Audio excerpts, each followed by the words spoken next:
Bonjour, bienvenue à l'épisode 12 d'OpenAI. Pour cet épisode, j'ai reçu Khadija et Saïd, qui est présentement au doctorat en SIO, Système des informations organisationnelles. Donc, elle, principalement, elle se concentre sur l'implémentation, la conception, puis l'adoption de projets d'AI, donc précédemment avec des robots conseillers. Puis, elle a aussi travaillé finalement en analyse et architecture fonctionnelle depuis de nombreuses années, principalement une formation qui est plus en génie informatique. Puis là, elle se concentre plus sur l'aspect plus appropriation, adoption en fait, conception, adoption, puis au niveau de l'organisation autour de l'adoption d'un projet de robot conseiller dans son cas. Puis c'était extrêmement intéressant de parler une partie que c'était un peu plus philosophique là, finalement sur la définition, est-ce que la définition d'un robot s'applique, les trois lois de la robotique s'appliquent bien à l'intelligence artificielle et machine learning. C'était extrêmement intéressant, ça me fait pas mal réfléchir sur d'autres choses aussi par la suite. Puis, très, très, très intéressant. Là, vraiment un beau parcours qu'elle a eu. Elle a touché à plusieurs secteurs. Elle a passé aussi par le MBA. Donc, elle a vraiment eu une expérience très large et donc très concentrée juste sur l'informatique.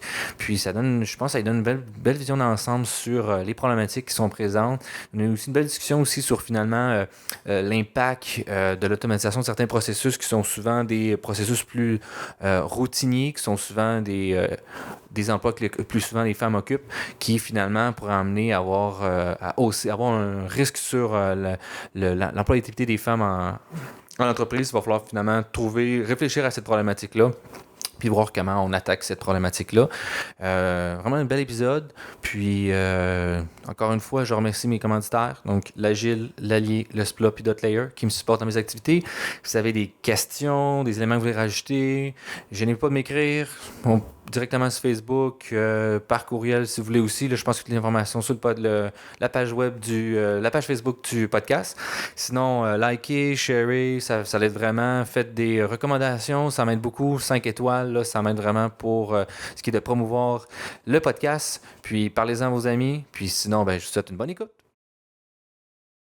Je vais te présenter un peu ton parcours. Je l'ai présenté un peu sur Internet, mais juste pour qu'on fasse un autre tour. Puis, vas-y. Tu as commencé, je pense, avec l'informatique, c'est ça, hein? Un bac en informatique? On a déjà commencé? Ouais, on est commencé, là. OK. On filme tout, là. OK. Moi, je suis arrivée ici en 2012. OK. Puis, je suis arrivée dans le cadre d'un échange entre mon école et l'Université Laval. Donc, OK. j'ai passé 2 sessions qui vaut à 1 année de formation. Je l'ai faite en génie logiciel. OK. Moi, à la base, j'étais en génie informatique. Donc, il y avait quand même pas mal de cours en électronique puis des affaires de genre. Arrivé ici, c'est comme une orientation vers le logiciel. Donc, j'avais commencé avec le cours de Luc. NLP? Logiciel. Architecture logiciel. Oh boy, OK. OK. Informatique, là, au début, ouais, c'est ça. Architecture logiciel, en plus, c'est vraiment pas un cours simple, là. Ah oui, c'est ça, mais j'adore le prof, là, et sa méthodologie, puis c'est un prof disponible. Donc, des fois, j'allais chez son bureau, puis je discute. Puis, non, c'était un cours quand même intéressant, puis j'étais contente de le prendre dès la première session. J'avais pris le cours d'interprétation machine, c'est quand même un cours assez simple. OK. J'avais pris plusieurs autres cours, incluant un cours de gestion de projet informatique. OK. Donc, pourquoi je dis ce cours-là? Parce que c'est lui qui va changer un petit peu mon cheminement par après. Donc, dès que j'ai terminé mon bac, j'ai reçu comme une offre par LinkedIn d'une compagnie qui fait le développement d'un logiciel pour... Un logiciel? C'est un grand logiciel, en fait. OK. Paramétrable, c'est comme ça, c'est pour ça qu'on l'appelle un logiciel. OK. Ce logiciel-là il est utilisé par la CARA et Retraite Québec. OK. Pour tout ce qui est calcul et estimation des prestations pour les personnes retraitées. OK. Il faisait même des calculs pour les primes à payer pour... Le RQ, les cotisations, là, finalement. Exactement. OK. Je travaillais ici pendant comme 1 année, puis après ça, j'ai changé pour aller chez une compagnie qui fait des logiciels pour le secteur de santé. Donc, c'était des logiciels... moi, je travaillais sur un logiciel qui s'appelle GRM, donc Gestion de ressources matérielles. Donc, c'est quand même un gros logiciel qui gère à partir de l'approvisionnement jusqu'à la facturation. Puis, c'est un autre logiciel qui prend le relais pour faire la facturation. Il faisait quand même pas mal de fonctionnalités. Le projet était vraiment le fun, puis la business ou le domaine d'affaires était vraiment bon. C'est juste que la technologie était un petit peu vieille. Donc, on travaillait avec Forms et Reports. Oracle Forms et Oracle. Je connais pas. C'est tellement ancien, tu sais, j'étais comme tannée à un moment donné, il faut que ça bouge. pour le À ce premier moment-là, tu emploi, t'identifiais plus comme un ingénieur logiciel ou comme un ingénieur informatique encore? en fait, j'étais pas recrutée comme titre d'ingénieur, mais c'était OK. plus analyse programmeur. OK. Donc, j'ai fait de l'analyse de la programmation pour les deux compagnies. Puis, à côté, j'avais commencé un MBA en affaires électroniques. Donc, c'était vraiment juste après Affaires mon électroniques, bac. c'est quoi ça? Ouais. En fait, c'est un MBA, donc c'est une maîtrise en affaires, en administration des affaires OK. à la faculté de sciences d'administration. C'est Moi, le FSA, il là? a fait ça. Puis, cette maîtrise-là, elle est comme centrée informatique un petit peu. Donc, c'est affaires électroniques, c'est les affaires électroniques, ça porte à confusion. Donc, on peut croire que c'est de l'électronique, mais c'est plus affaires informatiques, affaires OK. numériques, si on veut dire. Genre gestion de projet en informatique ou vraiment partir En en fait, entreprise? Ni l'un ni l'autre, c'est plus, tu vas avoir une vision un peu globale de l'organisation, comment ça marche, comment les OK. départements communiquent. Donc, tu vas avoir une vision sur ton système d'information. Ton système d'information, ça inclut ta solution informatique et d'autres solutions. Fait que c'est, on peut définir le système d'information comme un ensemble de ressources matérielles, logicielles, humaines qui participent à l'élaboration ou à la réalisation d'une fonction. Donc, c'est tout inclus. Donc, et là, ça m'a comme ouvert les yeux sur plusieurs aspects que j'ignorais avant avec mon diplôme d'ingénieur en informatique. Donc, moi, j'étais plus technique, donc c'est plus la programmation, l'analyse fonctionnelle et tout. Mais après, tu vas voir, oh oui, c'est intéressant. On utilise ici un logiciel, on utilise dans un autre département un autre logiciel. Mais si les deux, ils communiquent pas forcément, puis ça fait un bon gaspillage pour l'organisation. Puis, tu vas commencer à avoir ces concepts-là tranquillement. Puis, j'ai constaté aussi qu'en faisant cette maîtrise-là, il y avait, je pourrais dire, mettons, 80% des gens qui suivaient la maîtrise avec moi étaient déjà sur le marché de travail. Il y avait beaucoup qui sont des gestionnaires, des directeurs. Donc, déjà, en travaillant en équipe avec ces gens-là, tu apprends beaucoup. Tu travailles, oui, mais des fois, tu n'as pas accès vraiment à des ressources, tu fais pas un travail d'un directeur, par exemple. Donc, moi, je faisais plus l'analyse et tout. Mais quand tu travailles en équipe avec un directeur, ta vision, il change un petit peu. Donc, tu vas avoir une petite vision, un petit critique, ou tu vas dire peut-être pourquoi le système ne communique pas autant, pourquoi ces technologies n'en ont pas une autre. Donc, à partir de là, je commençais à prendre des contrats à côté de mon travail chez la compagnie qui fait les logiciels de santé. Donc, j'ai pris pas mal de contrats en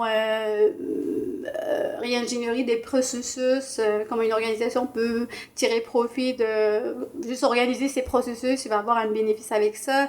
Comment tu définirais, mettons, réorganisation de processus? C'est pas très clair dans ma tête exactement c'est quoi. J'avais pris un contrat avec RTC, par exemple, puis eux, ils avaient... on avait la chance vraiment d'aller dans la salle de contrôle, puis d'assister à comment les contrôleurs ils font, puis tout ça. Puis tu constates ça, puis tu te dis, moi je suis un externe, je travaille pas là, donc j'ai une vision un peu externe, puis un peu plus large. Donc je sais que par exemple, la personne qui se déplace pour aller chercher un logiciel, pourquoi elle l'a pas sur son poste à elle? C'est des petits détails comme ça qui peuvent minimiser le travail, puis qui peuvent... avoir des retombées positives sur le fonctionnement. OK, fait que finalement, c'est vraiment de comme voir dans l'ensemble comment on utilise le système d'information ou ou le? Ça dépend. Des fois, une organisation peut avoir plus qu'un système d'information. Puis ça, c'était juste un contrat, mais j'avais d'autres aussi. C'était plus l'analyse des données dans les réseaux sociaux, par exemple. Donc, on va aller analyser la réputation de la compagnie sur les réseaux sociaux, comment les gens ils parlent de cette compagnie, tout ça. Puis c'est là où j'ai commencé l'analyse de données, un petit peu de sciences de données. Donc c'était là que ça a commencé. À l'époque, j'avais pas encore l'intérêt vers l'intelligence artificielle. Donc je parle des années. Je parle de peut-être 2015. OK. Puis après, j'ai pensé à un doctorat. Donc, j'ai terminé mon MBA. J'avais encore mon travail avec la compagnie qui fait le logiciel de santé. J'avais des contrats à côté. Puis, je me disais, bon, ça serait peut-être intéressant de passer au doctorat. J'ai hésité entre un doctorat en informatique ou un doctorat en système d'information. En fait, dans les deux cas, j'avais à suivre des cours préparatoires parce que j'avais pas une maîtrise professionnelle, avec mémoire. OK. Donc, mon MBA, c'était une maîtrise professionnelle. Fait que c'est juste des cours, finalement? C'était des cours, on avait une session intervention en organisation. OK. Donc, c'était comme un stage. Genre un stage. Pour une session, exactement. Puis, le stage, je l'ai passé comme à la même compagnie pour laquelle je travaillais. Donc, c'était quand même simple. C'est ça. Puis, je me disais, c'est là où mon cours de gestion de projet informatique et mon MBA m'ont influencé. Puis j'ai dit, peut-être ce serait intéressant de le faire en système d'information. Tu sais, les gens connaissent pas tellement le système d'information. Puis tu dis à quelqu'un, je fais un doctorat en SEO, c'est quoi SEO? C'est ça le truc. Donc je disais, ce serait intéressant c'est quand même un grand département. Puis il commence à avoir de plus en plus de monde qui font un doctorat, ou même les professeurs, là, il y en a de plus en plus. Donc, c'est un département qui grandit quand même progressivement. Bon, j'avais un premier sujet qui était avec une compagnie à Vancouver. C'était l'analyse des messages toxiques sur les réseaux sociaux. Okay. Puis, ce sujet-là, c'était avec la compagnie, comme j'ai dit, à Vancouver, où c'était un mi-taxe, puis ça exigeait que je me déplace à une fréquence régulière à Vancouver. Ouais, c'est limité, je pense que c'est 50-50 à peu près là, de temps en entreprise. On a quand même négocié à 25%. Mais c'est quand même beaucoup. Mais c'est ça, quand tu as des enfants, c'est un peu difficile. Donc, je disais, bon, peut-être je vais décliner l'offre, puis je vais attendre un autre sujet. Et puis là, juste quelques semaines après, mon directeur, il me contacte, il me dit, il y a un nouveau sujet qui rentre avec une chaire en assurance, si ça peut t'intéresser. Moi, je dis, c'est quoi? Mais il me dit, c'est un robot de conversation. Je dis, bon, nice, je veux l'avoir. Donc, je l'ai pris. Alors là, pourquoi je l'ai pris, en fait? Parce que, je sais pas si tu connais le robot Sophia. Ça, c'était celui de Microsoft? Non. Ou c'est celui là qu'il y a une citoyenneté saoudienne. C'est ça que j'attends à chercher. En fait, mais qui est un robot, là, finalement. En fait, c'est un robot, mais avec avec un visage soi-disant humain. Uh-huh. Donc, il bouge quand même les muscles de son visage et tout. Quand on communique, c'est ça. Là. Ouais, c'est une compagnie basée à Hong Kong, en Chine, qui l'a fait.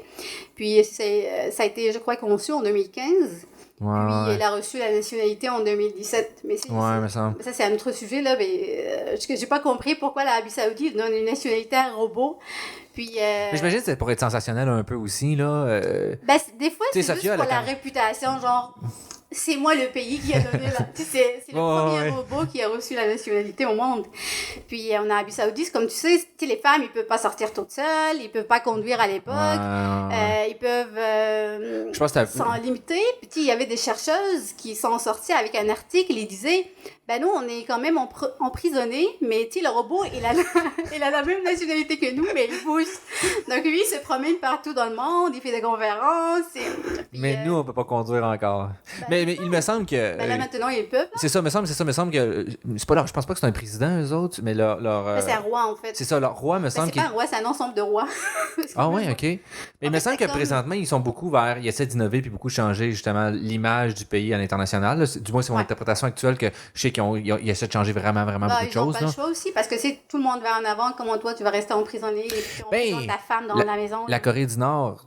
on exclut, là. Mettons, ça, on exclut la Corée du Nord. Mais tu sais, c'est à côté de l'Émirat, puis l'Émirat sont très développés. Effectivement. Donc, pourquoi l'Arabie Saoudite, non? Ses voisins l'influencent finalement, à essayer de faire un progrès vers quelque chose qui est peut-être...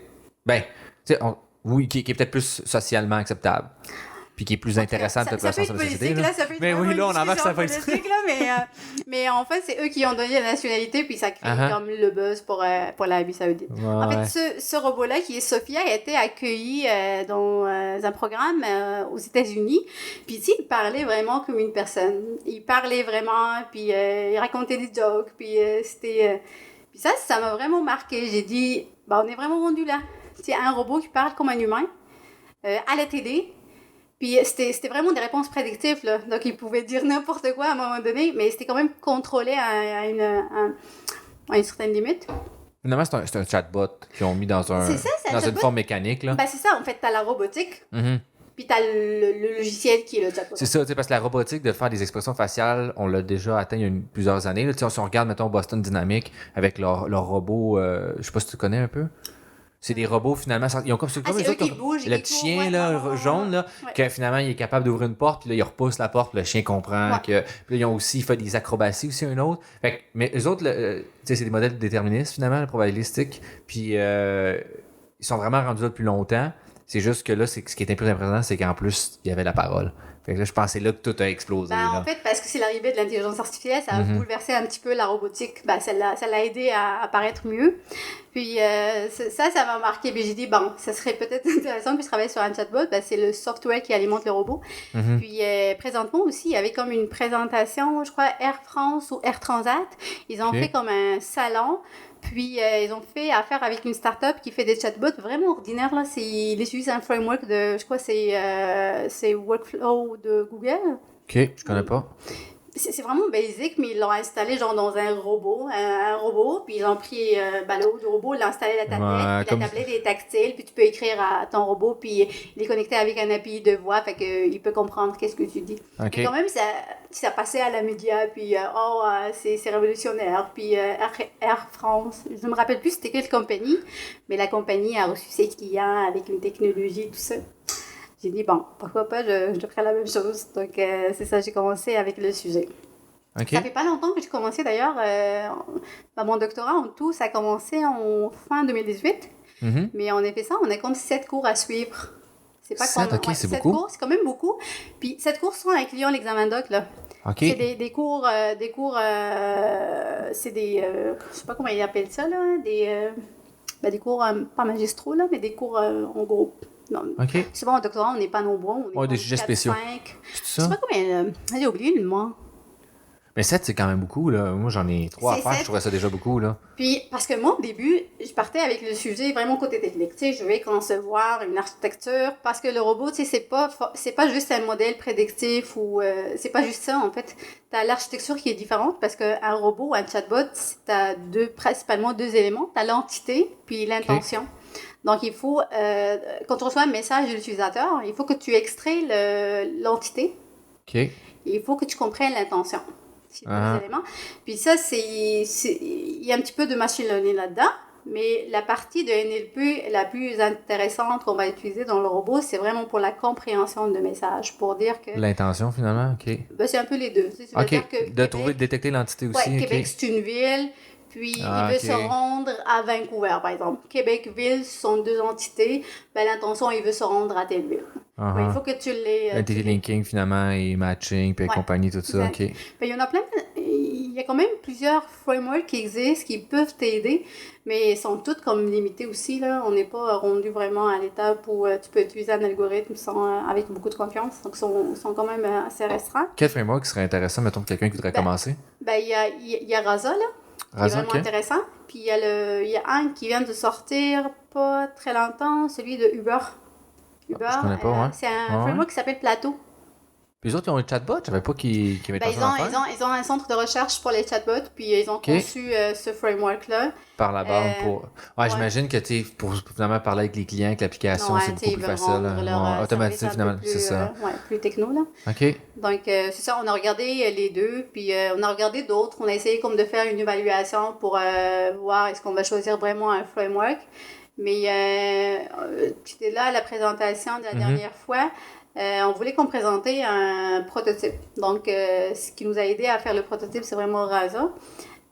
Puis ce qui est bien avec Rasa, je ne veux pas faire la publicité à Rasa, mais ce qui est bien avec Rasa, c'est tu peux personnaliser ton modèle, en fait. Tu peux faire ton modèle, puis tu peux le lier, puis lui... OK, fait qu'il est capable de finalement juste mettre des wrappers autour. Ben, c'est un open source quand même, donc ils ont, je crois, une licence. Oui, c'est en Python. OK. C'est intéressant. Ben, on n'est pas encore rendu à l'étape pour dire que c'est vraiment limité, mais ça va être limité à un moment donné. Donc, parce que là, le grand défi qu'on a avec le projet, c'est il faut que le robot soit dynamique. Ben, c'est pas dynamique dans le sens de dynamique, mais il faut que la conversation soit fluide. Donc, il faut que si le client pose une question, le robot répond. Si le client pose une autre question, il faut qu'il soit lié, il faut que le robot comprenne que la deuxième question est liée à la première. Il faut toujours qu'il réévalue finalement c'est quoi l'intention et l'entité de laquelle on est en train de parler présentement. Ça, c'est correct parce que si tu vas, par exemple, prendre un chatbot qui existe présentement sur un site web, tu poses une question, il va te donner une réponse. Tu poses une autre question, il oublie que tu as donné une réponse pour la première. Ah, OK, c'est ça que tu veux dire. OK, fait que finalement, on a un fil conducteur de la... Exactement. Il faut que ça soit cohérent, puis c'est vraiment le fil d'Ariane qu'il faut lier les... Finalement, long-term memory, finalement. Là. Puis ça, c'est un défi. Même Google et Facebook et tout ça, les compagnies n'ont pas encore trouvé des algorithmes pour que le robot soit... Puis c'est quoi actuellement, qu'est-ce qui est state of the art, mettons? Est-ce que tu es rendu là dans ta recherche ou... Pas encore. On est encore en exploration. Puis comme j'ai dit, moi, j'avais pas une formation en intelligence artificielle. Fait que j'ai commencé doucement. Donc, tout ce qui est algorithme de classification, régression. Ouais, comprendre vraiment la base. Exact, c'est ça. Puis là, on est rendu... Tu commences pas en essayant de prendre le modèle le plus complexe. Tu commences vraiment par c'est quoi le modèle linéaire, puis tu montes tranquillement. Là. Je me dis, c'était quand même assez rapide. Là. Ça m'a pas pris beaucoup de temps. Je me suis basée sur la chaîne de Hugo Larochelle. Oui, c'est vraiment cool sa chaîne. Hein? Lui, c'est ça, il donne vraiment des choses intéressantes. Mais il est centré, là. Mais c'est quand même assez mathématique aussi. En fait, je trouve qu'il y a un bon niveau. Il va assez deep en mathématiques sans être trop extrême. Mais il faut quand même que tu comprennes un peu certaines notions de mathématiques, que tu sois bien t'approprier son contenu. Puis c'est ça, il vulgarise bien ses affaires. Fait que il est vraiment excellent. J'ai assisté à une de ses présentations aussi qui était venu à l'université. À l'Université Laval, puis c'était vraiment, vraiment intéressant. Là. Ah ouais? C'est pas... c'est un des... je pense que c'est un des... Je ne pourrais pas dire le premier étudiant, mais c'est un étudiant, je pense, qui était le plus connu. Non, c'est vrai, il y a eu Marc Bellemare aussi. Lui, il est déjà professeur à Sherbrooke. Puis il a été à Montréal aussi. Google Brains, c'est ça, tu sais. Puis il appartient à Mila. Puis là, mais sur son... J'ai déjà... CV, j'ai lu son CV là, une fois, là, j'étais là, oh my god. Mais tu sais, moi, c'était juste... Parce que c'est les premiers étudiants qui s'est rendu... non, je dirais pas ça, mais tu sais, il s'est rendu quand même à faire du deep quand c'était pas les années du deep. Fait que, puis, tu sais, son bac, je pense qu'il y a... Son bac, il y a un doc, il y a sa maîtrise, son doc, un post-doc, un autre post-doc. Là, j'étais genre, tu es sérieux, là? Puis en travaillant dans des compagnies à travers ça, puis il y a 4 ou 5 enfants, je pense. Ah, sérieux? En même temps que tu as fait ça. Genre, j'étais genre... Non, mais là, tu peux-tu en laisser pour les autres, s'il te plaît? Tu sais, son bac, il y a une cote parfaite. Il y a 4 tu sais, il l'avait écrit dans son bac. Sur son CV, tu vois, genre, qu'il y a une cote de 4.3 sur 4.3 sur son bac. J'étais genre... 4.3, j'étais genre... Pardon? Tu sais, il fait rien, là. Genre, il est là 24 heures sur 24. Mais je sais... Mais il a fait des enfants, là. Je sais pas comment fait que d'après moi, il faisait pas juste au bac. Mais genre, je regardais son bac. Mais tu sais, il y a des gens, je pense que... tu sais, l'apprentissage, je pense, tu sais, les gens qui disent, mais t'as un talent d'apprendre, je pense pas, je pense juste que t'as des facteurs multiplicatifs pour ton temps d'apprentissage. Ton temps, peut-être. Exactement. Puis que, tu sais, mettons, il y en a qui vont étudier pendant 4 heures, ils vont juste rien foutre pendant 4 heures. Ou pendant étudier, même s'ils sont sérieux, ils apprennent pas ou ils n'ont pas vraiment capitalisé sur comment ils apprennent. Puis finalement, leur 4 heures vaut peut-être 1 heure. Alors, quelqu'un d'autre, il va prendre 4 heures, puis ça va avoir 12 heures parce qu'il va vraiment être à fond, genre, puis utiliser des méthodes pour finalement mieux comprendre qu'est-ce qu'il fait. Puis, en bout de ligne, probablement, c'est ça qu'il fait, là. Tu connais-tu Cal Newport? Non. C'est un peu ça qui parle deep work pour finalement comment réussir à apprendre à apprendre. Okay. C'est littéralement ça qu'il dit. Comment prendre ton cerveau puis dire de développer des triggers pour que, mettons, lui, un des triggers qui parle, il dit, moi, quand mes enfants sont couchés à 19h30, je m'en vais dans mon bureau. Avant 19h30, je m'en vais dans mon bureau, puis j'écris pendant 1 heure. Puis après ça, j'arrête. Puis, mais il est productif pendant cette heure-là. Mais c'est qu'il a développé un pattern pour que quand ce pattern-là se produit, son cerveau tombe en mode production. Fait que s'il dit, c'est juste ça qu'il faut t'arriver à faire, c'est tough, là. Par contre, ça prend. En fait. Exactement. S'habituer à la routine. Exactement. Tu l'établis, ça va être correct. Exact. Fait que là, tu fais juste créer des petits fils dans ton cerveau, puis d'un coup, qui partent. Après ça, tu le fais. Mais il dit, si je le fais pas, puis je le fais pas trop. Mettons que ça arrive plusieurs fois que j'y vais pas, mais là, je perds mon trigger. Puis c'est fini. Après ça, il faut que je le reconstruise, ça. Mais c'est vraiment intéressant pour finalement. Parce que, tu sais, t'as quand même beaucoup changé de domaine. Fait qu'il a fallu que souvent tu réapprennes beaucoup de concepts, je pense. Là. Ils sont parallèles. À la base, je suis informaticienne, mais je suis allée comme chercher des notions d'affaires. Puis c'est quand même pas exactement la même zone, tu sais. Non. C'est plus des ressources, c'est plus des soft skills, on pourrait dire, tu sais, relationnels, savoir comment détecter comprendre des phénomènes, plutôt que l'informatique, c'est vraiment derrière ton clavier, puis tu... Non, mais je codais. Le travail, c'était codé, mais les mandats que je prenais à côté, c'était justement pour appuyer mon MBA, là. OK. Mais mon emploi de base, c'était vraiment programmer, là. Programmer, OK. Les logiciels. Mais c'est ça, comme j'ai dit, là, on a perdu le fil, peut-être. Ouais. Au début, j'ai dit que à la base, quand je commençais mon doctorat, je disais, je vais aller avec la conception. Donc, c'est vraiment avec l'architecture, la conception, je vais faire un bon modèle, puis mon algorithme va marcher, et ma thèse va terminer ici. Puis là, parce que j'ai eu le sujet au début, Puis là, je commençais à prendre mes cours. Mais normalement, pendant les cours, on réfléchit au sujet, mais on n'est pas encore productif dans le sujet parce que la phase de recherche ne commence pas encore. Donc, j'étais sur les cours. Puis, le premier cours que je reçois, c'était un cours d'épistémologie. C'est comme philosophie. Vous avez un cours... C'est un cours obligatoire? Oui, obligatoire, c'est ça. Épistémologie. Épistémologie. Okay. Puis les cours, ça dit, les gens qui font un doctorat, aller faire ça, ils vont le savoir. C'est, t'as comme, c'est pas comme 60 pages à lire par semaine, juste pour ce cours-là. C'est quand même beaucoup, là. C'est des affaires philosophiques, tu sais. Tel courant, il dit que la Terre est ronde. Tel autre courant, il dit que la Terre est plate. Fait que, toi, il faut que tu justifies pourquoi... Est-ce que tu penses qu'elle est ronde ou elle est plate et pourquoi? Il faut que tu te positionnes selon ta vision épistémologique. En fait, c'est vraiment... C'est un peu comme développer son esprit critique. Exactement, mais c'est quelque chose qu'on n'a pas à la base, probablement. Donc, ça se développe avec ce cours-là. Puis au début, là, la première séance, je dis, je vais échouer le cours parce que je trouve ça difficile. Je suis pas habituée avec la philosophie. Je déteste la philosophie. Mais au bout de compte, c'est vraiment un cours très, très intéressant. Ça réveille... le prof, c'est un professeur de... À la base, c'est un comptable, mais c'est un PhD avec une vision critique. Okay. Donc, lui, il critique vraiment tout, pas mal tout. Genre, pas prendre pour acquis quelque chose ou prendre pour du cash, là, finalement. Dire, il prend rien pour du cash, en fait. Non, je vais critiquer. OK, pourquoi ça, c'est ça? OK, je comprends, OK. Puis, il est vraiment brillant dans son domaine, puis il est très connu, puis il a pas mal de prix. C'est un très bon prof. J'ai eu la chance de suivre son cours, vraiment. Mais à la fin du cours, tu te dis, faut que je réfléchisse. Faut pas que je fasse juste la conception du robot. Il faut que je réfléchisse à autre chose aussi. Je voulais pas aller avec une vision critique parce que moi, ma vision du monde n'est pas critique forcément. Par contre, lui, il était critique. Donc, je disais, je vais aller avec une vision interprétative ou positiviste, mais pas vraiment critique. Donc, je me disais, puisque moi, je fais un doctorat en SEO, je vais pas me limiter à la conception, je vais étudier l'adoption.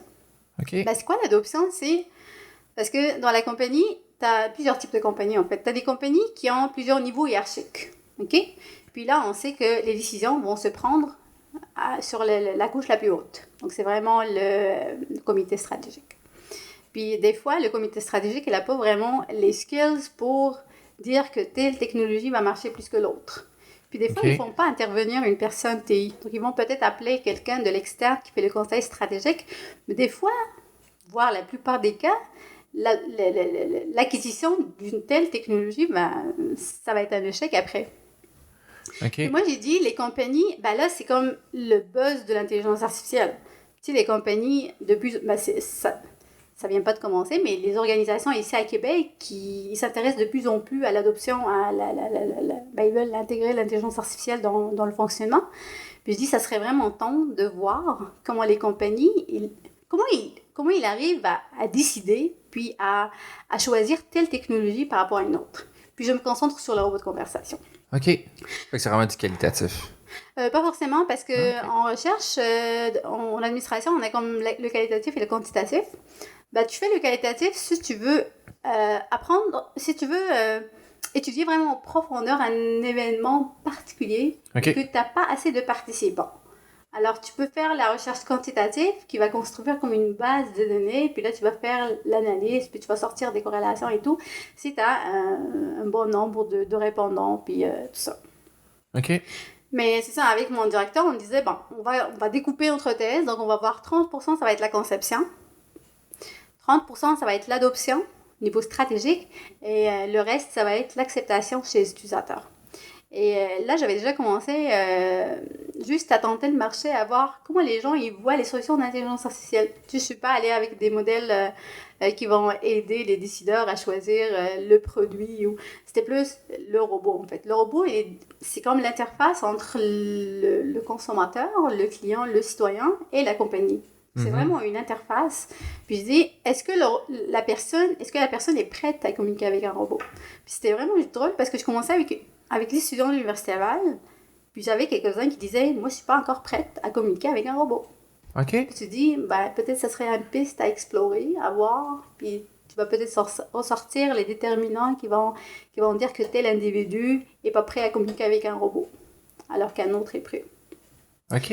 Puis quand je communiquais avec précisément cette personne-là, il me disait, ben moi, je préfère de loin appeler au téléphone, puis entendre une voix humaine. Mais il a raison, c'est son point de vue aussi. Il faut pas dire que ah non, la compagnie veut vraiment changer sa façon de faire.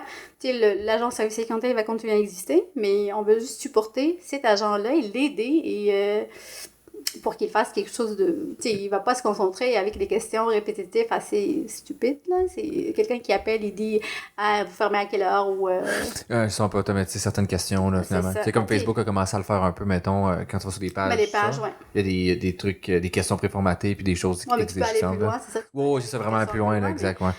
Mais pour moi, ça va être comme bénéfique pour la compagnie. Mais c'est ça, c'est les 3 pistes qu'on envisage explorer au cours de cette thèse-là. Donc, on vient de commencer. J'ai comme cette session, c'est ma dernière session de cours. On fait 3 cours. Okay. Puis, la session prochaine, je vais avoir un cours avec mon examen de doc et ma production de recherche. Examen synthèse, je crois que vous l'appelez, avec... Ouais, quelque chose comme ça, nous autres aussi, ouais. C'est ça. Puis après ça, tu tombes au moment de recherche pour les années suivantes. Ouais, pas pour les années suivantes. Je sais pas combien, là. Mais c'est vraiment cool. Puis, mettons, ça serait quoi c'est quoi, par exemple, le plan? Avez-vous commencé à faire un plan de c'est quoi les étapes? Comment vous voyez l'enchaînement de ces 3 phases-là? Ou est-ce qu'elles sont subséquentes ou sont...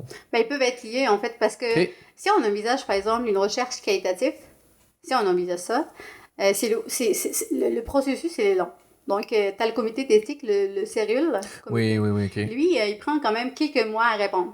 Okay. Donc, il faut préparer ton guide d'entretien avec tes questions et des affaires et l'envoyer au CERUL.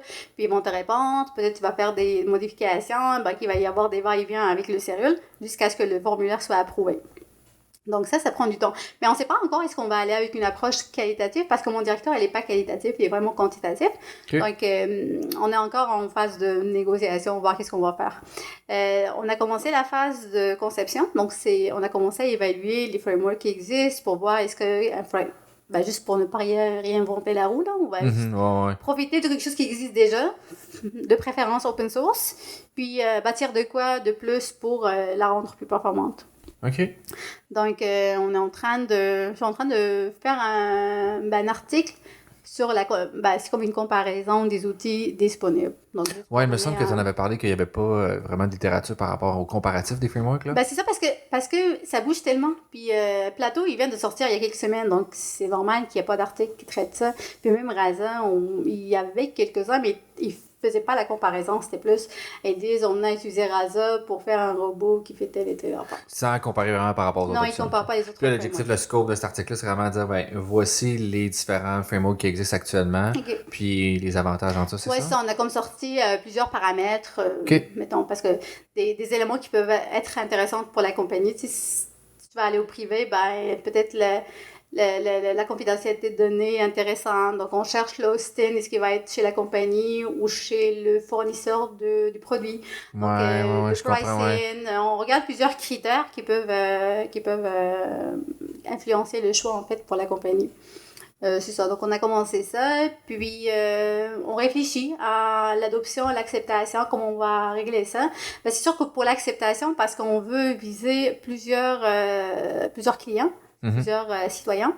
Donc, ça va être, c'est sûr, quantitatif. Donc, on va faire une sorte de formulaire, puis on va l'envoyer par, je crois, on ne sait pas encore par quel support. Peut-être c'est la compagnie qui va nous aider ou l'université pour diffuser le formulaire.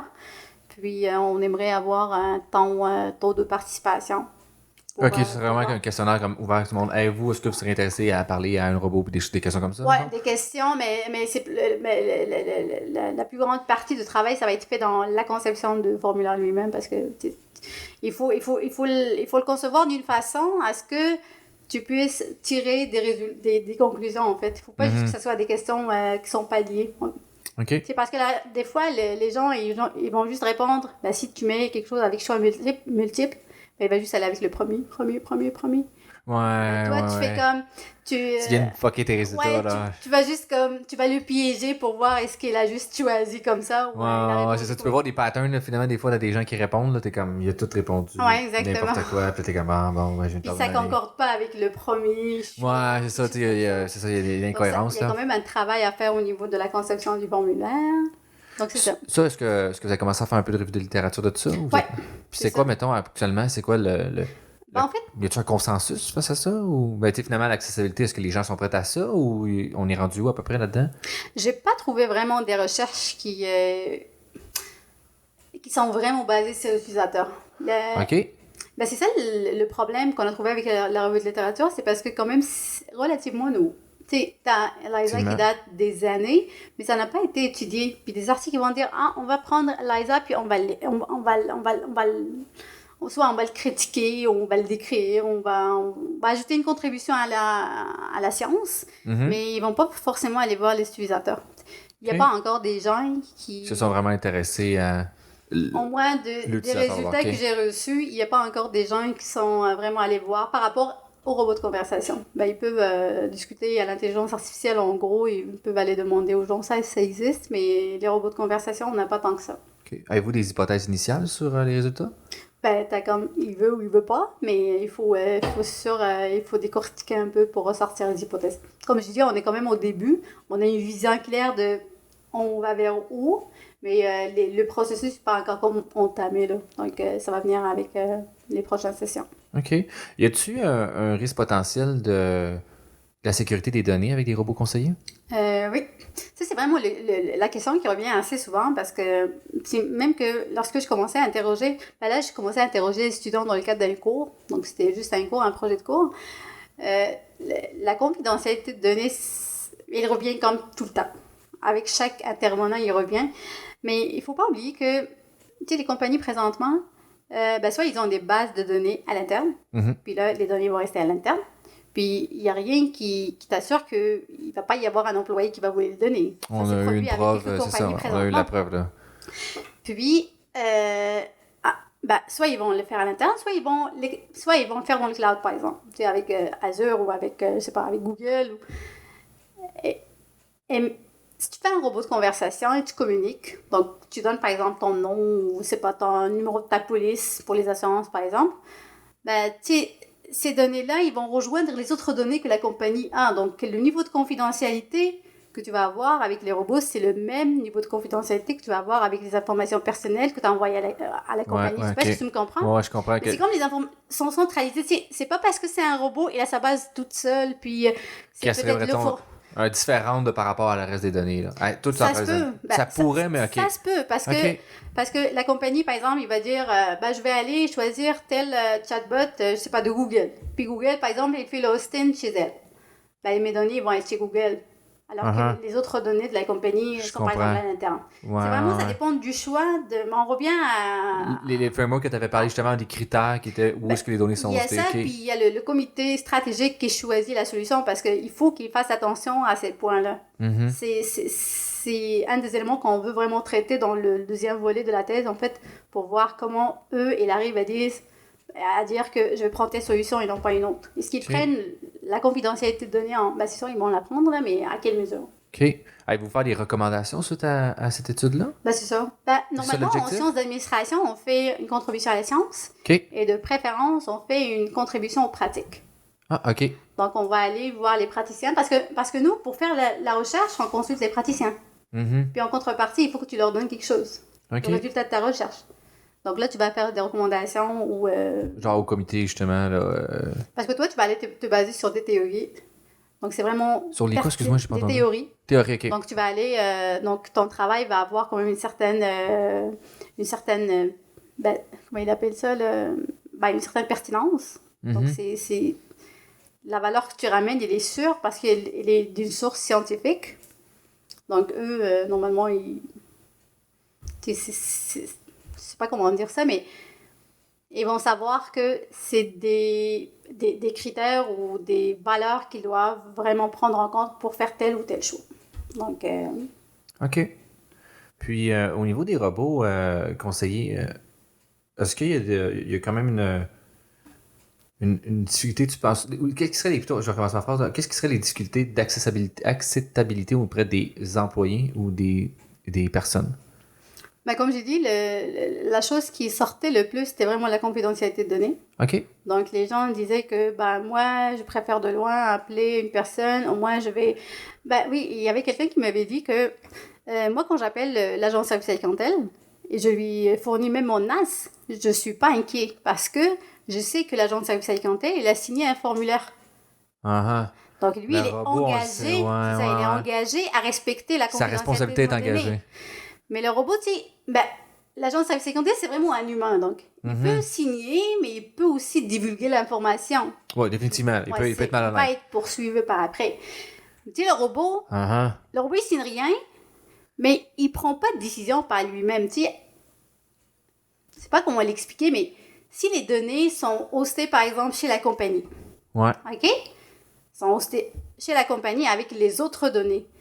Ben, tu le passes juste par c'est une interface, là. C'est une zone de texte. Tu vas écrire, puis il va aller dans la BD, là. Il n'y a personne qui va les consulter. Donc, c'est plus sécuritaire que le... Il n'y a pas un intermédiaire humain qui pourrait vraiment juste écrire sur le bord de un papier, tu sais, le numéro de NAS, là, parce que tu sais, il est au téléphone. Ben, moi...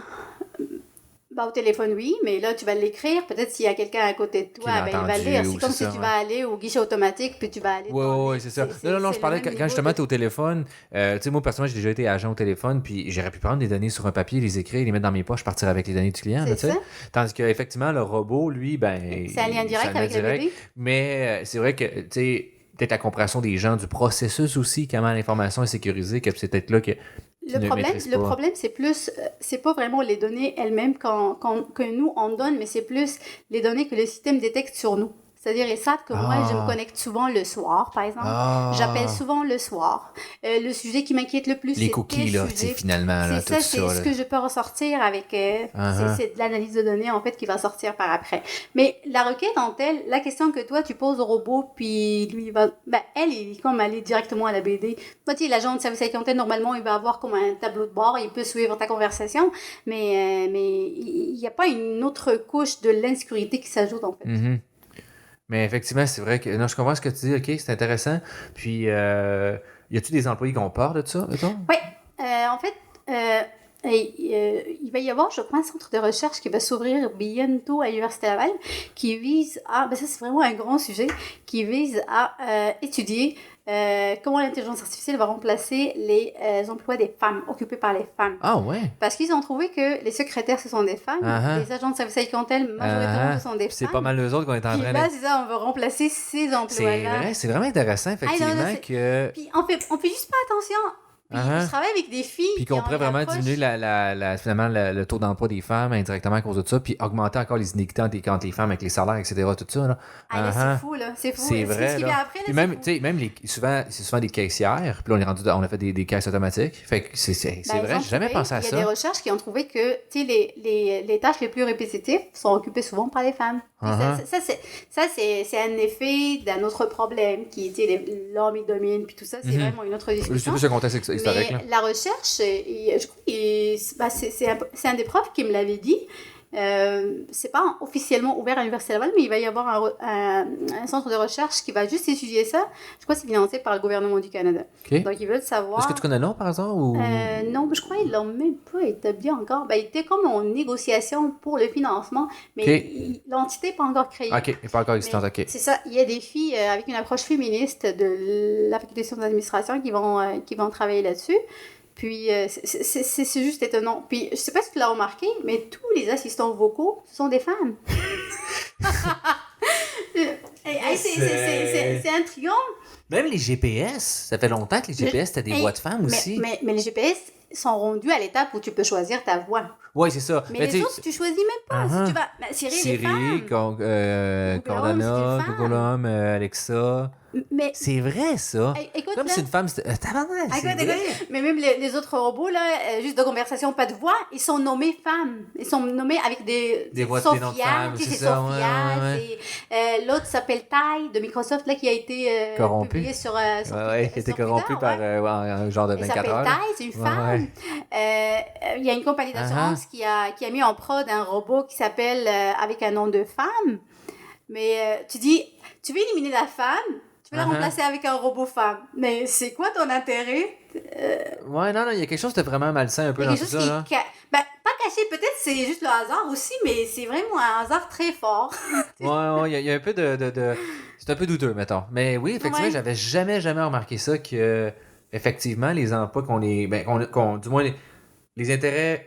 Non, pas les intérêts, mais qu'est-ce qui est vraiment central? Les chatbots, l'automatisation, c'est beaucoup les emplois qui sont occupés majoritairement par les Par femmes. les femmes, c'est ça. Uh-huh. Ouais.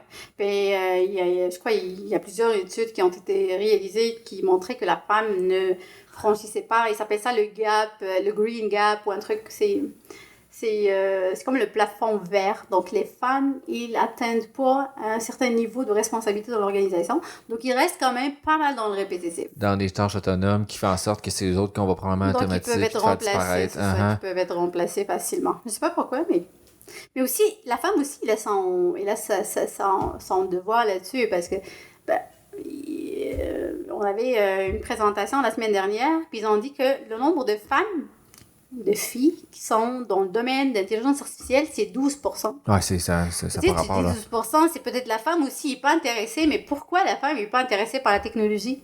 Parce que peut-être c'est le stéréotype qu'on donne au gars informaticien qui est au sol avec sa tranche de pizza, puis avec ses lunettes. Puis, mais c'est ça l'image, je pense l'image sociale de l'informaticien. Aussi, n'encourage pas la femme à aller vers ou les femmes avoir une carrière en technologie. Ou les femmes qui sont là sont souvent pas féminines, sont pas vues comme féminines et tout ça. Là. Comme en génie, la même chose aussi. Là, toutes les femmes qui sont en faculté de sciences et génie sont souvent pas vues féminines. Puis c'est Par souvent... contre, si tu vas au commerce, elle fait ça, ben, tu vas trouver la belle fille Exactement. qui fait le management, Exactement, qui vient en talons à l'école, puis etc. Tout ça. Fait que... ouais, effectivement, il y a peut-être quelque chose... tu sais, je pense que tout le monde a son rôle à jouer là-dedans, là, les gars comme les filles, tout le monde, là, collectivement, puis tous les différents acteurs. Là. Mais là, il y a quand même plusieurs associations qui encouragent les filles. Ils vont comme aller au secondaire et encourager les filles à avoir... Alexandra Masson, que j'ai eu la semaine passée, elle en parlait beaucoup de ça, justement. Elle s'implique... Women in Science, je pense, c'est ça. Là. Okay. En fait, c'est peut-être en français le nom, là. Peut-être je me trompe, Femmes au chapeau les filles, ou quelque chose comme ça, là, un nom d'organisme comme ça, qui finalement, il y a plusieurs organismes, puis eux, ils s'en vont prendre vraiment des, mettons, en robotique, en informatique, puis ils s'en vont dans les secondaires, puis montrer ces emplois-là. Ça, c'est 2 ou 3, c'est vraiment, vraiment cool. Puis à la façon qu'elle m'a parlé, c'est que, mettons, je me semble que ça fait une quinzaine ou douzaine d'années qu'ils font ça, puis au début, c'était quasiment juste l'Université Laval qui allait là, parce que c'est eux autres qui essaient d'avoir une clientèle féminine. Puis là, maintenant, elle dit même, il a commencé à avoir des étudiantes qui ont eu là, 12 ans, 10 ans, qui viennent participer aux ateliers, puis donner les ateliers. Fait que là, le cycle a commencé à se faire, que là, il commence à en avoir, mais moi, je regarde la faculté de sciences et génie, puis c'est peut-être 20-30%, là. C'est vraiment, on n'est pas à 50-50. Encore là. pire, hein, en génie mécanique, électrique, c'est encore pire, là. T'as pas beaucoup de filles là-dedans. Du tout. Tu sais, à mon lab, au Graal, on a 3 ou 4 femmes, je pense. Ça, il y en a pas 4. beaucoup. Là, on en a-tu une nouvelle? Non, on en a 4, c'est ça, on en a 4. Fait que c'est vraiment pas beaucoup, 4 par rapport à 20 gars, là. Ouais, c'est ça. Fait que, mettons... non, 5, excuse-moi, il y en a 5. Il y en a un autre que j'ai oublié. Il y en a 5. Fait qu'on est 5 par rapport à peut-être sur 30, mettons. Puis le reste, c'est tout des hommes. Puis... fait que c'est sûr que ça donne vraiment une inégalité. Puis... ça donne pas de modèle aussi, là, je pense, aussi, là, tu sais. Mais tu sais, tu peux pas jeter le blâme sur les hommes aussi. C'est la femme aussi qui est pas intéressée. Probablement, ouais. Elle va quand même... je trouve que c'est dans le devoir de la femme d'aller vérifier puis de dire pourquoi pas la technologie, c'est quoi qui est pas bien là-dedans, je vais juste aller voir. Tu sais, les filles, ils s'intéressent juste pas, puis ils vont aller, c'est pas la médecine. Tu sais, la médecine est intéressante aussi, là, mais ils vont aller peut-être à la biologie, puis tout ce qui est lié aux soins. C'est comme la nature féminine aussi. C'est ça, prendre soin finalement des autres. Souvent, c'est souvent stéréotypé, mais c'est souvent ça qui se passe. Mais je pense qu'il y a moyen en informatique aussi peut-être de satisfaire ce besoin-là, peut-être, là. Mais tu sais, de façon différente, tu sais, des fois, tu fais des logiciels qui ont vraiment un impact sur la vie des gens. Fait que, il y a moyen, je pense, d'aller chercher... Mais il faut juste le commercialiser d'une façon différente. Adéquate. C'est ça, exact. Parce que, tu sais, en machine learning, j'ai eu une autre personne, tu sais, Koala, qui est venue, qui, elle, finalement, s'intéressait... Non, Koala, excuse-moi. Ouais, j'ai regardé sa vidéo, ouais. Ouais, puis elle, vraiment, tu sais, ce qu'elle veut faire... C'est la biologie. C'est incroyable, qu'est-ce qu'elle veut faire, là, finalement, là. Fait que, tu sais, puis elle a vraiment un impact sur la vie des gens, puis elle peut sauver des gens avec ça. Fait que, tu sais, il y en a peut-être qu'ils pourraient très bien aller chercher leurs besoins de finalement d'aider sur un environnement là, plutôt que juste dire, je fais des jeux vidéo, est-ce que j'ai pas d'impact sur la vie des gens? Mais tant mieux avec l'intelligence artificielle parce qu'on a toujours besoin d'une expertise externe de l'informatique parce que l'intelligence artificielle, tu as le modèle ou ton algorithme qui est informatique, mais pour interagir avec un autre domaine, ça te prend une expertise dans un autre domaine. Donc, ça te prend un médecin pour mettre l'IA dans la médecine. Donc, ça peut être une femme. Tu peux avoir, je sais pas, une fille dans le management, ça peut t'aider à bâtir des algorithmes de décision, puis des affaires de genre. Donc, mais ils peuvent interagir d'une façon ou d'une autre. C'est juste qu'il faut avoir la volonté, puis il faut s'en renseigner sur le domaine. On ne peut pas juste dire « Ah oui, la technologie, bon, je vais choisir autre chose. » Effectivement. Ouais. Mais je pense qu'il y a beaucoup de travail à faire. Là. Il y a aussi Women in Machine Learning aussi, qui est un organisme international. Il y a aussi Women in AI. AI, ouais, c'est ça. AI ou Machine Learning? Il y a les deux. C'est ça. OK, il y en a deux. OK. Ouais. Fait que tu sais, qui commencent finalement à essayer de donner... c'est des workshops qui sont organisés par des femmes. Puis, tu sais, fait donner... montrer qu'il y en a qui sont présentes. Parce qu'il y a une époque, là, j'en avais déjà parlé, que c'était 99% des femmes qui étaient en informatique au début. Ben, c'est la première femme qui a bâti le premier algorithme. C'est Ada, il s'appelle Ada. Exact. C'est la première femme qui a mis le... Ben, c'est les hommes. Les hommes étaient là pour l'aider à faire le câblage, à brancher son ordi avec l'électricité. Ouais. Mais l'algorithme, c'est elle qui l'a bâti. C'est ça, il y a quelque chose qui est vraiment, bizarre. Là. Tu sais, parce qu'à la NASA, au début, tous les logiciels qui ont été faits pour envoyer un homme sur la Lune, c'est des femmes qui ont écrit ça. Là. OK. Au complet, là. Puis, il y a une photo historique que tu vois que celle qui l'a faite, c'est une mathématicienne aussi, une des premières mathématiciennes qui s'est mise sur le problème. Puis, le code, juste les séquences de code, c'est plus grand qu'elle, là, tu sais. Okay. Genre, tout ce qu'elle a fait. Puis, là, présentement, c'est comme, ben non, là, on a repris le contrôle de ça. Puis, il y en a plus. Fait que, tu sais, il y a quelque chose qui s'est passé, une brisure qui s'est brassée à quelque part. On disait que la culture a changé depuis. Exact, c'est ça. Il y a quelque chose qui s'est passé, probablement. Écoute, je sais pas, je suis pas spécialisé là-dedans, mais il me semble avoir vu un article qui avait sorti sur ça, puis j'ai pas eu le temps de le lire par contre, là, j'ai pas pris le temps malheureusement, puis il semblait dire qu'il y avait une cassure qui s'était passée à quelque part, puis finalement c'est ça. Ouais, c'est dommage là, mais on peut se rattraper quand même là, je crois. Ce type d'association justement qui viennent encourager les filles, je crois que ça va avoir des fruits par après, donc on va avoir peut-être dans le futur proche plus de filles qui s'intéressent à la technologie, à la mécanique, électrique. Donc, on cherche l'égalité, mais aussi on cherche l'égalité d'accès au même domaine de carrière. Exact. On ne veut pas que le mécanicien reste un homme, puis, je sais pas, l'avocate reste une femme. Ouais, exact. C'est ça, finalement, que ce soit plus fluide pour tout le monde. Là, puis choisir qu'est-ce que tu as goût de faire, là, finalement. Là. Puis, c'est ça, il y a des filles qui sont vraiment avec une approche féministe et ils vont arriver avec des théories très impressionnantes, puis pour justifier pourquoi la femme doit avoir sa place à tel domaine et à tel domaine. Et c'est un domaine à part. Oui, exact. Mais je pense que c'est un problème de la société qu'on doit adresser. Là. Je pense qu'il y a eu, en tout cas, du moins de ma perception, là, j'ai l'impression que dans les 3-4 dernières années, il y a eu du progrès. Je pense qu'il y en a encore beaucoup à faire. Là. Mais il y a des gens qui se sont réveillés. Là. Moi, personnellement, je me suis réveillé avec le MeToo et les affaires comme ça sur le comportement masculin face à la journée féminine. Là. On divague vraiment du sujet initial. Là. Mais personnellement, moi, j'ai vraiment eu un réveil sur des choses parce que j'avais jamais eu d'amis de filles avant l'université. Là. Okay. Fait que là, j'ai eu des amis de filles qui m'ont parlé de leur réalité, puis j'ai genre fait tabarnak. Vous existez dans le monde. Ben non, mais c'est pas vous existez dans le monde, mais c'est que vous avez pas du tout les mêmes droits que moi. Là. Je veux dire, moi, je me promène le soir à minuit le soir, j'ai pas peur de me faire attaquer. Puis j'ai une amie qui m'a déjà dit, moi, j'ai peur de me promener le soir, dépasser 10 heures. Puis là, je suis comme, attends une minute, t'es en train de me dire, on vit dans la même société, puis que j'ai des droits de plus que toi. J'avais jamais été confronté à ça. Parce que, sorry. Mais si tu le vis pas. Ben, je le vis pas, puis je suis dans la catégorie quand même les plus privilégiés où est-ce que j'étais un homme blanc. Fait que je fais pas mal partie du fait que j'ai jamais vécu ça. Puis là, je me rends compte que ça existe. Je suis comme, ben, désolé, je me sens vraiment mal pour tout le monde, puis je vais essayer de pas en bénéficier le plus de pas en bénéficier de ça, là, mais je sais pas plus quoi faire d'autre à part avoir des réflexions internes sur ça, puis d'essayer d'aider les personnes autour de moi, puis de conscientiser les gens. Là. Mais on a vraiment changé du sujet initial, là, finalement, parce qu'on parle d'AI. C'est un sujet très intéressant aussi. Ouais. Ben, peut-être que je voulais te parler par rapport à la robotique, en fait. Ouais, OK. On a parlé de ça au début. Oui. Puis, pourquoi moi je dis robot de conversation? Parce que quand même, tu sais, il y a quand même un aspect de robotique là-dedans. Mais la robotique, c'est pas juste bouger. Mais je sais pas si tu connais les 3 lois de la robotique de Isaac Asimov. Non, je connais pas. Okay. En fait, il y a 3 lois de la robotique. La première loi, c'est il faut que le robot protège l'homme. Okay. La deuxième, il faut que le robot obéisse aux ordres de l'homme. Okay. Puis la troisième, il faut que le robot se protège lui-même. Donc, la deuxième, il ne peut pas se réaliser s'il contre en contradiction avec la première. Puis la OK. troisième, il ne peut pas se réaliser s'il il rentre en contradiction avec les deux premières. OK. Fait que c'est vraiment la première étant la prioritaire, Donc, la deuxième. c'est ça, c'est protéger OK, je l'homme, c'est comprends. ça, OK. protéger l'homme. Mais si je dois obéir aux ordres de l'homme pour Tuer un autre homme. ça, je peux pas le faire, c'est ça. OK. Et puis l'autre, je peux pas me protéger alors que je mets la vie de l'homme en danger. Je comprends. Puis, tu sais, là, on parle des robots tueurs, là. Ouais. Mais je sais pas comment tu vois ça, mais la première loi qui est protéger l'homme, il n'est pas respectée. Automatiquement, ouais. C'est ça, il n'est pas respecté. Mais ça, c'est un autre sujet. Mais pourquoi je dis que le robot de conversation peut être considéré comme dans la robotique? Parce que, oui, il peut respecter ces trois lois aussi, mais pas dans le cadre de danger physique. Mais c'est vraiment dans le danger numérique, c'est les données. Donc, Où est-ce qu'un robot pourrait vendre les données, finalement, prendre la décision de vendre les données? Est-ce que je peux protéger mes données? Donc là, je peux protéger mes données, mais je ne vais pas le donner à quelqu'un d'autre parce que je ne protège pas mon premier. Puis dans la deuxième aussi, je ne peux pas obéir. C'est ça, je ne peux pas obéir à... C'est ça, je peux pas...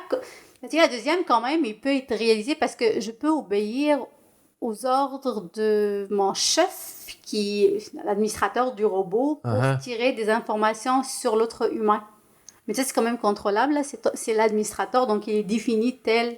Ouais, genre, mettons juste comme, donne-moi, mettons, le numéro de police de telle personne, je parlerai à un robot, puis il pourrait le faire. Mais ça pourrait pas dire, va vendre cette affaire, va vendre finalement les données de ce client-là, ou donne-moi les données que je puisse les vendre. Tu sais, il y a des zones que, OK, c'est vraiment intéressant. Moi, je que les lois de la robotique s'appliquent bien aussi en intelligence artificielle, plus précisément sur les assistants virtuels. Parce que on parlait de danger, si les robots tueurs, ils vont aller tuer vraiment les humains. C'est assez évident. Là. On peut tuer aussi en volant tes données, en exploitant des données d'une façon ou d'une autre, sans avoir ta signature. Là. Finalement, c'est ça, d'avoir une atteinte à l'entité humaine, là, finalement. Moi, j'ai une empreinte numérique. Non physique, puis j'ai une empreinte physique. Il doit rester privé. C'est vraiment intéressant, c'est vrai, oui. Puis ça me fait penser au problème en Chine, là, les données, puis les caméras de surveillance, puis ton score, c'est ça. Que tu brises finalement, tu brises exactement ça. Tu brises les trois lois de la robotique parce que parce que les gens, déjà, ils ne donnent pas leur consentement à être filmés, à être photographiés, puis à être dénoncés. Parce qu'ils prennent des photos. C'est des caméras, je ne sais pas combien de milliers de caméras. C'est beaucoup, là, c'est énorme. Là. Ils prennent plein de photos, puis dès que, tu traverses feu rouge, ou tu jettes de la poubelle par terre, ou tu fais ta cote a diminué. C'est quelque chose, là, de surveiller ces gens de même. Là. Tout de suite, tu vas la voir, là, il y a comme des tableaux de bord ou des écrans géants, sont un peu partout. Puis maintenant, tu vas rentrer pour prendre le métro, tu vas voir ta face dénoncée. Tout le monde te voit, telle personne n'est pas bien pour la société. Puis en plus que ça, quand tu arrives à un score minimum, genre en bas de 50% de ce que tu avais, tu peux même pas passer, tu peux pas aller à l'hôpital, tu peux pas utiliser les services publics, tu peux pas aller à l'hôpital, tu peux pas prendre un avion, tu peux pas prendre un métro parce que tu es dénoncé, tu n'es pas un bon citoyen. Je dis, comment tu fais pour revenir un bon citoyen? Comment tu effaces ça? Tu peux pas? Mais ça, c'est gênant parce que les gens, ils signent rien, ils donnent pas leur consentement. Je suis pas d'accord que tu prennes ma face puis tu la dénonces devant tout le monde. Je dis, c'est la Chine aussi, c'est extrême.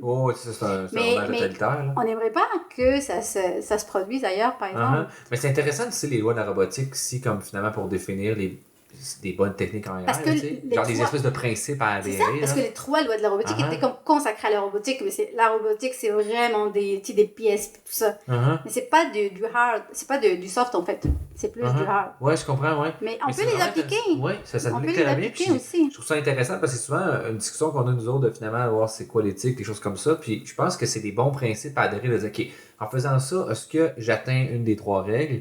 Puis en se posant cette question-là, souvent, on est capable de regrouper ça sur peut-être d'autres formes d'éthique ou d'autres règles, principes comme ça, mais ça ferait trois grands principes directeurs, là, finalement. Là. Oui, au moins, ils vont te guider parce que ces principes, ils existent quand même depuis plusieurs années, je sais pas, 1940, quelque chose de genre. Puis c'est des lois comme primordiales pour la conception des robots. Puis l'intelligence artificielle peut aussi comme les prendre comme des lignes directives pour ne pas porter atteinte à des êtres humains. Ouais, puis c'est intéressant aussi parce que c'est un des cas, je sais qu'on commençait à étudier, je ne me trompe pas, en Allemagne sur les décisions morales à prendre dans certaines situations. C'est comme si, mettons, j'ai un chemin où est-ce que je tue une personne ou l'autre, je tue un bébé. C'est vraiment intéressant. Ça, c'est intéressant. Puis, j'avais lu un article, puis il disait, je crois que c'était au sujet des Tesla. Puis il disait, c'était un citoyen qui il se posait une question. Il disait, est-ce que moi, je peux acheter une voiture autonome avec un algorithme personnalisé, selon ma convenance. Puis là, tu rentres dans un domaine... Puis qu'est-ce qu'il a dit, le monsieur? Il a dit, moi, j'achète ma voiture. Tu sais, Tesla, en moyenne, c'est 70 000. Donc, je paye 70 000 pour avoir ma facture. Puis, son algorithme, c'était quoi? C'était minimiser le nombre de blessés ou le nombre de morts, en fait. Le nombre de victimes.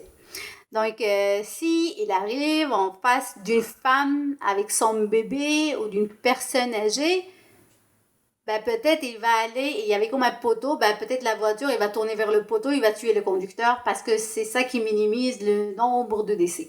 Au lieu de tuer la madame, l'enfant et la personne âgée. Puis il y avait, je me rappelle plus c'était qui l'auteur, mais c'était vraiment un auteur quand même très, très famous, mais moi j'ai comme une mémoire pas bonne pour retenir les noms.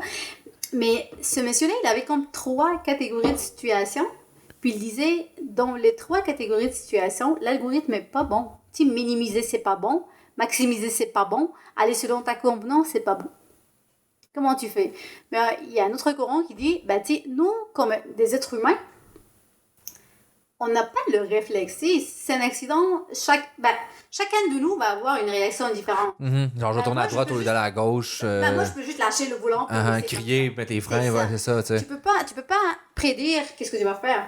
Puis tu n'es pas capable d'analyser toute l'information en même temps pour être capable de prendre la bonne décision, c'est ça. Tu sais peut-être même pas qu'une personne âgée qui est là, tu sais. Non, c'est ça. Mais tu sais, lui, il calcule, puis il dit, bon, le mieux, ce serait le conducteur qui prend... Mais ça, c'est fou. Puis le monsieur, il disait, moi, je veux juste personnaliser mon algorithme. Je veux qu'il me tue pas. Puis tous les autres, mais pas moi. Ben, c'est vraiment intéressant, c'est ça. C'est des discussions qui méritent d'être posées, tu sais, finalement. Tu sais, je sais que les autres, en même, qu'est-ce qu'ils essaient de faire, c'est qu'ils posaient ces questions-là, morales, à plein de personnes pour arriver, c'est quoi le consensus social sur cette question-là, puis de dire, ben, c'est ça que l'algorithme doit faire. Ouais. Tu sais, disons que collectivement, on se dit, on aime mieux sacrifier la vie d'une personne âgée que par rapport à un bébé naissant. Ben, s'il y a le choix de faire, l'algorithme doit prendre de frapper la personne. Il y avait, je crois, Tesla qui a dit ça. Je sais pas si je l'ai lu où, mais il disait que l'algorithme peut changer d'un pays à un autre. Par exemple, au Canada, on a plus de personnes âgées. Fait que peut-être on va avoir tendance à tuer la personne âgée contre le bébé. Pour des raisons démographiques, etc. Démographiques, il y a plein de peut-être dans un autre pays où j'ai moins de population active, je veux plus tuer le bébé parce qu'il vient de naître, il n'est pas encore productif pour la société. Mais il peut changer. Puis je crois que Tesla, il le fait, ces algorithmes, s'adapte au contexte où est-ce que l'autorité... je crois qu'ils prennent comme des autorisations du pays pour voir comment ils vont adapter. Je dis n'importe quoi là, mais peut-être qu'ils font ça. Il y a probablement, mais c'est ça c'est intéressant aussi, finalement, c'est à qui de décider l'algorithme qui doit être en masse? Est-ce que c'est comme Transport Canada? Mais aussi, tu prends la décision pour tuer quelqu'un. On parlait des droits de robotique, mais on est des humains, là, on va pas faire ça, on va pas tuer des gens. Donc, tu prends des décisions pour minimiser le nombre. Minimiser, c'est quand même logique. Tu dis, je vais minimiser. Donc, minimiser, je vais pas exclure le chauffeur. Donc, si le chauffeur est une personne, donc il y en a... devant lui, c'est 4, donc je vais tuer le chauffeur. Il faut que ça s'applique comme de façon générale. Donc, je vais pas dire, dans ce contexte-là, je vais tuer la personne âgée. Dans ce contexte-là, je vais tuer le bébé. Mais ces décisions... naturellement, nous, des humains, on peut pas prédire, mais c'est un bien, hein. Tu peux pas prédire, tu peux pas calculer. Donc, c'est vraiment un grand hasard que tu vas faire. Puis ça donne que, c'est pas 5 ou 6 ou une personne va mourir ou personne. C'est ça. Mais quand tu le calcules, donc c'est vraiment... Tu vises un objectif bien précis, c'est ça. Tu essaies d'atteindre un objectif, finalement, avec ça. Là. C'est vraiment intéressant. J'aimerais ça. J'ai hâte de voir comment ça va évoluer, toutes ces affaires-là, finalement. Là. Est-ce que, finalement, on va pas juste dire, on va faire un choix aléatoire, tu sais? Parce que, finalement, c'est ça l'humain qui se produit. L'humain, c'est vraiment aléatoire. C'est ça, tu sais. J'ai 4 choix qui s'offrent à moi. Je pige un nombre, puis ça va être ça. Ouais. Puis finalement, l'humain aurait fait à peu près ça, puis ben ça va être ça l'action faite. Tu peux prendre le volant, tu peux prendre le contrôle. Ouais, exact, c'est ça aussi. Mais parce qu'il y a comme une fonction, tu l'actives ou tu le désactives, le pilote autonome. Mm-hmm. Mais si tu l'actives, ben je crois qu'il fait ce qu'il veut. Ouais, c'est ça, exact. J'ai vraiment hâte de voir comment ça va évoluer. Tu sais aussi, Taycan là, de Porsche, là, la nouvelle, puis que là, je sais que Tesla est en train d'essayer de... Ouais. Exactement, là, ils veulent augmenter la durée des piles, etc. Il y a quand même une grande recherche qui se passe dans le côté de l'automobile et l'IA. C'est vraiment impressionnant comment il progresse. Vraiment. Tu sais, Tesla, ça fait pas des années qu'il est là. Non, effectivement. Ça progresse rapidement. Très rapidement. Tu sais, je sais que même là, il y en a un ancien ingénieur de chez Tesla, que lui, la façon qu'il voit ça, c'est de dire, c'est finalement de mettre une espèce de moteur dans tes roues.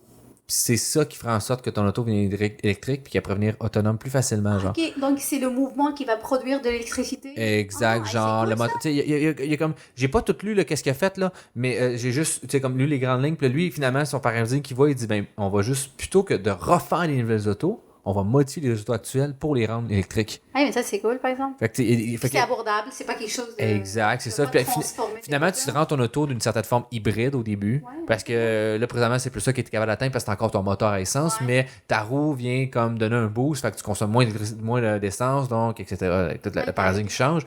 Mais c'est vraiment intéressant. Je pense qu'il y a juste... Tu sais, présentement, on est confronté à des choix de société qu'on doit faire mondialement.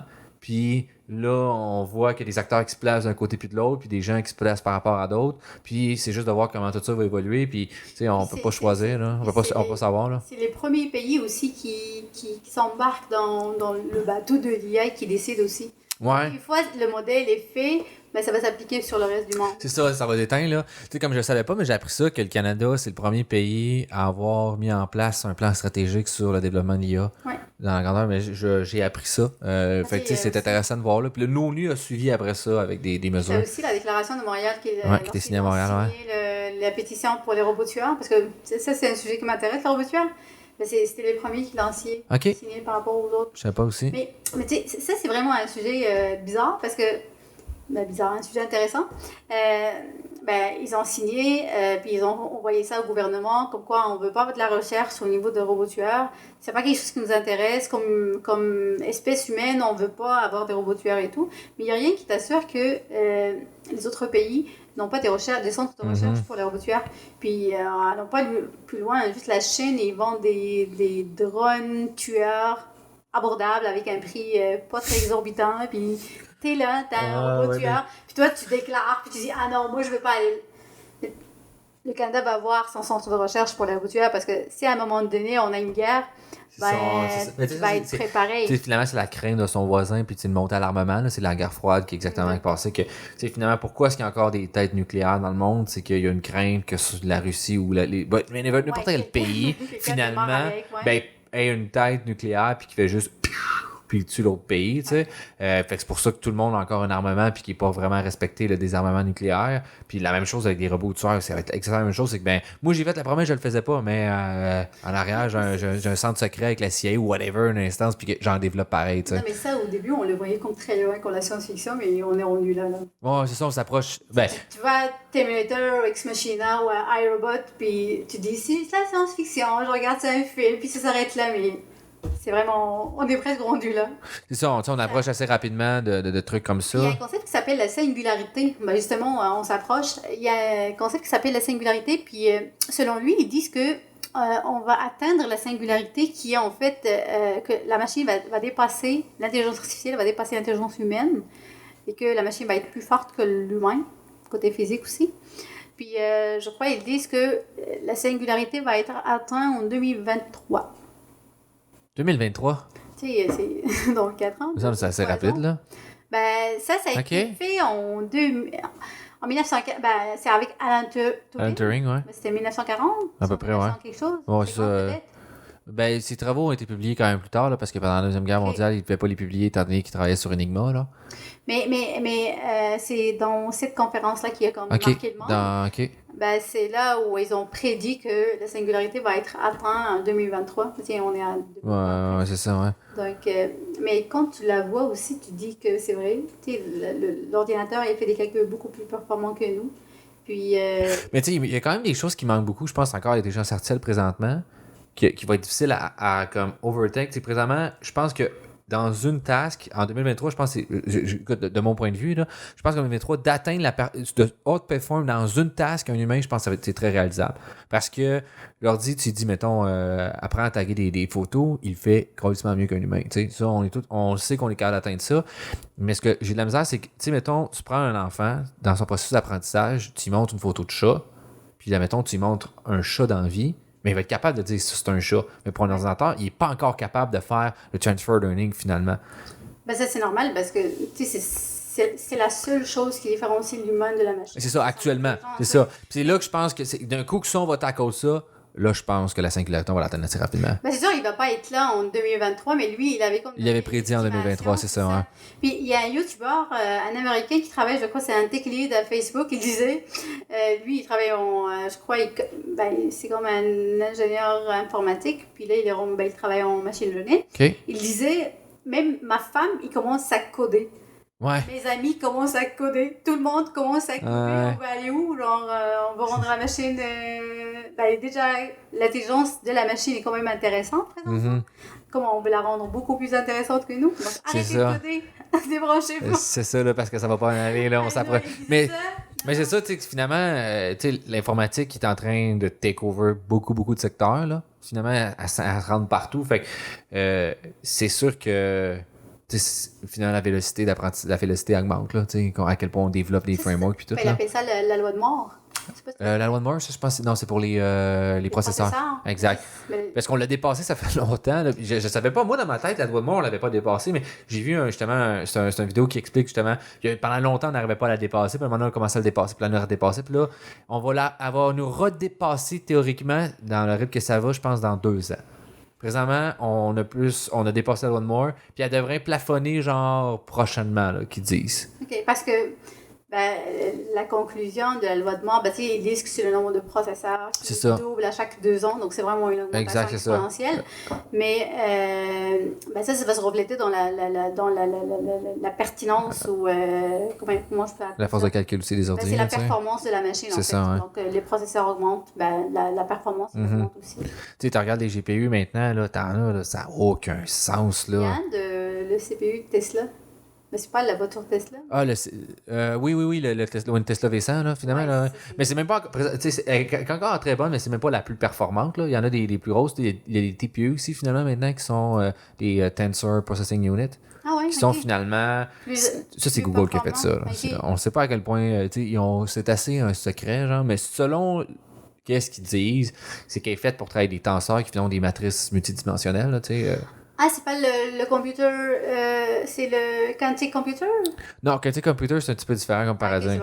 Okay, Tensor, des TPU, finalement, tu sais, quand on travaille avec, surtout en deep learning, choses comme ça, souvent, c'est des matrices. Une matrice, c'est une dimension. Mais là, les tensors, c'est des matrices multidimensionnelles, là, avec une profondeur. Puis, ils sont faits, optimisés pour faire ce genre de calcul-là. Okay.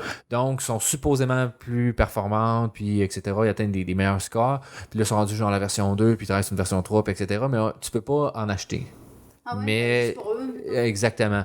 Puis le quantic computing, je suis pas un expert non plus là-dedans, là, mais Google aurait dit là, dans la dernière semaine qu'ils ont atteint un premier gros step, un gros milestone pour être capable de dire. Puis finalement, le quantic computer, c'est dire un ordi, c'est 2 états, 0, 1, là, comme tu connais. Puis j'explique plus que c'est pour les autres. Là. Puis quantic, finalement, c'est dire j'ai une multitude d'états en même temps. Là. Fait que si on arrive à atteindre ça, je veux dire, on vient de briser tout plein de choses, hein. Genre la sécurité. La crypto, c'est fini. Oublie ça. Je veux dire, là, à ce moment-là, l'ordinateur nous dépasse, c'est terminé. Ils l'ont déjà sorti. Ils ont réussi à l'atteindre. C'est ça. Ils l'ont atteint théoriquement, là, genre, mais tu sais, à petite échelle, genre pour un atome, genre, à réussir à faire ça. Mais de dire que je fais un ordinateur qui va être ici, qui va être capable de faire ça, on est encore vraiment loin de ça. Mais Microsoft cette semaine disent avoir réussi à atteindre un milestone de quelque chose là, par rapport à ça. Là. Fait que là, ils n'ont pas tout annoncé encore. Fait qu'il reste des affaires à mettre. Là. Ça, ils ont juste dit hey, ils veulent juste utiliser tout le monde, dire qu'ils ont fait quelque chose. Moi, j'ai hâte de voir ce que ça évolue. Beaucoup au logiciel, mais pas vraiment au matériel. Mais c'est cool. Ouais. C'est intéressant. Ouais. Une dernière chose que tu voudrais dire? Non. Non? J'ai pas mal parlé tout le temps. C'est correct, c'est parfait. T'es là pour ça. Un livre que tu aimerais recommander aux gens, une vidéo, une personne à suivre sur les réseaux sociaux? Ben, il y a Hugues La Rochelle. Ouais, ok, ces vidéos. Si la personne est intéressée par apprendre l'intelligence artificielle, le machine learning et autres, ben, je trouve que c'est la bonne personne pour passer un message. Le livre, il y a le livre il y a le mythe de la singularité. C'est vraiment un livre qui va te laisser réfléchir sur l'avenir de l'intelligence artificielle. OK, parfait. Je vais le mettre dans la description, puis les gens puissent que ça. Ouais. Ben, merci beaucoup d'être venu. Merci à toi. Merci pour l'invitation. Ça fait plaisir. Au plaisir.